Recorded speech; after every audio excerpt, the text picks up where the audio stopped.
अस्सलामुअलैकुम। Today we will discuss lipids. Lipid भी biomolecule हैं जो वाटर में इनसॉल्युबल होते हैं लेकिन ईथर या अल्कोहल जैसे ऑर्गेनिक सॉल्वेंट्स में सॉल्युबल होते हैं। ब्लोर एक साइंटिस्ट थे जिन्होंने 1943 में टर्म लिपिड को इंट्रोड्यूस करवाया था। लिपिड्स के अंदर कार्बोहाइड्रेट्स की तरह कार्बन, हाइड्रोजन और ऑक्सीजन होते हैं, लेकिन इनमें ऑक्सीजन का रेशो बहुत कम होता है, यानी कार्बन का रेशो ज़्यादा होता है। इसी वजह से lipid contains double amount of energy than carbohydrates. Acyl glycerol एक टाइप है, एक क्लास है लिपिड की।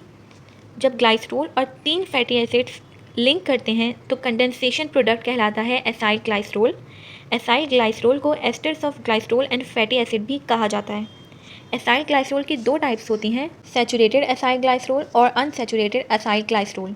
सैचुरेटेड एसाइल ग्लाइसरोल को फैट्स कहते हैं। ये यूजुअली एनिमल बॉडी में प्रेजेंट होता है।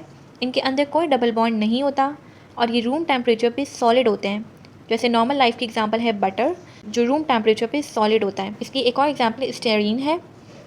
अनसैचुरेटेड एसाइल ग्लाइसरोल ऑयल्स होते हैं जो यूजुअली प्लांट बॉडी में फॉर्म होते हैं। इनके अंदर डबल बॉन्ड होता है और ये रूम टेम्परेचर पे लिक्विड होते हैं। इनकी एग्जांपल है लिनोलिन। लिपिड की एक और क्लास है फॉस्फोलिपिड्स। जब ग्लाइसरोल के साथ 2 फैटी एसिड्स, एक कोलिन और एक फॉस्फेट ज्वाइन हो जाएं तो फॉस्फोलिपिड बन जाता है। इसका स्ट्रक्चर बिल्कुल एसाइल ग्लाइसरोल जैसा होता है, सिर्फ एक डिफरेंस होता है कि इसमें 3 की जगह 2 फैटी एसिड होते हैं और तीसरे फैटी एसिड की जगह एक कोलिन होता है। फॉस्फोलिपिड के 2 पार्ट्स यानी 2 एंड्स होते हैं, एक फैटी एसिड वाला एंड और दूसरा वो एंड जिसमें फॉस्फेट और कोलिन है। फैटी एसिड वाला एंड नॉन पोलर होता है, यानी ये वाटर रिपेलेंट होता है, वाटर को रिपेल करता है, और ये हाइड्रोफोबिक होता है, यानी पानी से डरता है। दूसरा एंड फॉस्फेट और कोलिन वाला पार्ट है जो पोलर पार्ट है। ये वाटर लविंग होता है, अट्रैक्ट करता है वाटर को, इसलिए इसे हाइड्रोफिलिक कहते हैं। फॉस्फोलिपिड प्रेजेंट होता है सेल मेम्ब्रेन में, इसलिए ये सेल परमिएबिलिटी और ट्रांसपोर्टेशन को रेगुलेट करता है कि कौन से मॉलिक्यूल्स को सेल के अंदर आना है और नहीं। वैक्सिस को कहते हैं asters of long chain mono alcohol and long chain fatty acids. ये प्रोटेक्टिव कोटिंग बनाता है स्ट्रक्चर्स पे, जैसे कि स्टेम्स, स्टॉक्स, लीव्स, पेटल्स, फर, स्किन, फेदर्स एक्सेट्रा। अगर किसी चीज़ पे वैक्स फॉर्म होती है तो वो वाटर रिपेलेंट हो जाती है, यानी वाटर को अपने अंदर नहीं आने देती। वैक्सिस नॉन रिएक्टिव होती हैं, यानी केमिकली बिल्कुल इनर्ट होती हैं, रिएक्शन नहीं करती। ये नॉन पोलर होती हैं, यानी हाइड्रोफोबिक होती हैं। 2 टाइप्स ऑफ वैक्सेस हैं, नेचुरल और सिंथेटिक। नेचुरल वैक्स की एग्जांपल है बी वैक्स और क्यूटिन, जो लीव्स के क्यूटिकल पे होती है। सिंथेटिक वैक्सेस वो होती हैं जो पेट्रोलियम या पॉलीइथाइलिन से डिराइव की जाती हैं। लिपिड्स की एक बहुत लार्ज और इम्पॉर्टेंट क्लास है टर्पिनॉइड्स। टर्पिनॉइड आइसोप्रेनॉइड यूनिट्स यानी कि C5H8 यूनिट्स की बनी होती हैं। टर्पिनॉइड्स की फर्दर 3 टाइप्स हैं।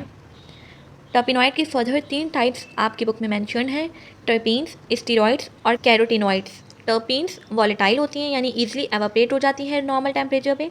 टर्पीन्स की ख़ास फ्रेगरेंस यानी खुशबू होती है, इसलिए इसे परफ्यूम्स में इस्तेमाल किया जाता है और सिंथेसिस ऑफ रबर और लेटेक्स में भी। स्टीरॉइड सेकेंड क्लास है टर्पिनॉइड की।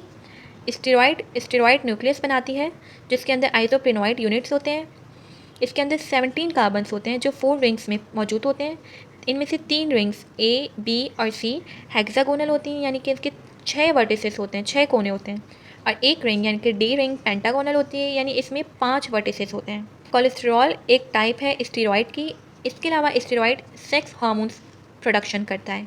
कैरोटिनॉइड एक पिगमेंट प्रोड्यूसिंग लिपिड है, यानी ये डिफरेंट पिगमेंट बनाता है, कलर्स बनाता है।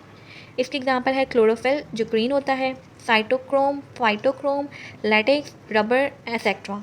लास्ट क्लास है प्रोस्टाग्लैंडिन। जब हमारी बॉडी में किसी साइट पे इन्फेक्शन हो जाता है तो मैमल के टिश्यूज़ प्रोस्टाग्लैंडिन बनाते हैं। प्रोस्टाग्लैंडिन कंट्रोल करता है इन्फ्लेमेशन को, पेन की सेंसेशन को, ब्लड फ्लो को और ब्लड क्लॉट्स की फॉर्मेशन अगर हो जाए तो, और इंडक्शन ऑफ लेबर्स में भी हेल्प करता है। फीवर के दौरान एस्पिरिन लेने का भी यही मकसद होता है कि वो जाकर प्रोडक्शन ऑफ प्रोस्टाग्लैंडिन को स्टॉप करवा दे ताकि हमें पेन फील होना बंद हो जाए। In the next video we will discuss nucleic acid. अल्लाह हाफिज़।